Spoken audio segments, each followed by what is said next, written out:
আমরা দুয়ারে সরকার করেছিলাম, আপনারা অনেকে নাম লিখিয়েছিলেন। সরাসরি মুখ্যমন্ত্রী আপনারা আমাকে অনেকে লিখেছিলেন। আপনারা কি ভাবছেন এগুলো আমরা নজর রাখি না? নজর রাখি।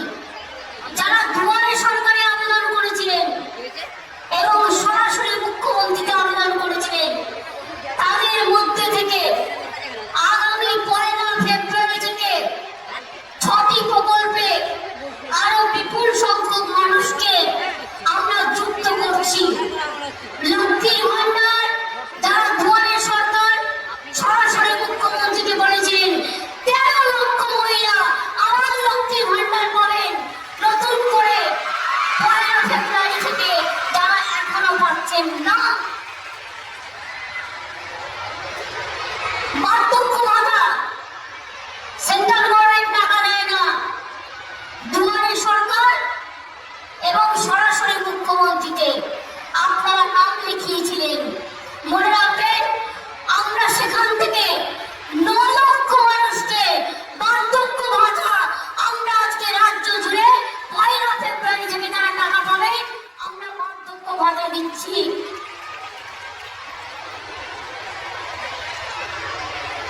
1,04,000 মহিলা বিধবা ভাতা পাবেন,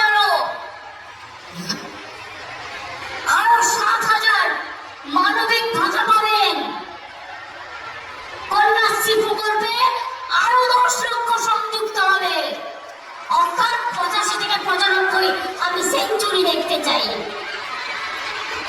আমি সবটা না বলে নিশ্চয়ই বুঝিয়ে দিতে পারলাম।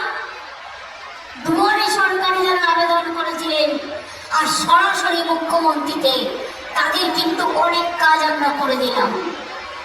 কি খুশি তো? 1 ফেব্রুয়ারি থেকে নতুন যারা পাবে তাদের ব্যাংকে টাকা জমা পড়ে যাবে। ঠিক আছে?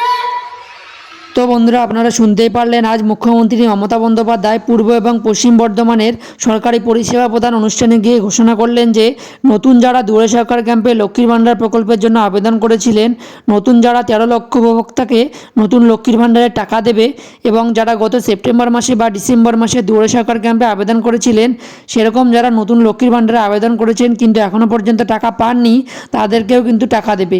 তো এই টাকা কিন্তু আপনাদের 1 ফেব্রুয়ারি 2024 তারিখ থেকে আপনাদেরকে ঢুকিয়ে দেওয়া হবে আপনাদের ব্যাংক অ্যাকাউন্টে। এর পাশাপাশি বার্ধক্য ভাতা যারা দুয়ারে সরকার ক্যাম্পে আবেদন করেছিলেন কিন্তু এখনও পর্যন্ত টাকা পাননি, তাদেরও টাকা কিন্তু ওই 1 ফেব্রুয়ারি 2024 তারিখ থেকে দেওয়া হবে। এবং এর পাশাপাশি মানবিক পেনশন, বিধবা ভাতা, বার্ধক্য ভাতা সমস্ত কিছু টাকা কিন্তু আপনাদেরকে 1 ফেব্রুয়ারি থেকে আপনারা আপনাদের ব্যাংক অ্যাকাউন্টের মধ্যে পেয়ে যাবেন। তো বন্ধুরা, আশা করি ভিডিওটি বুঝতে পেরেছেন।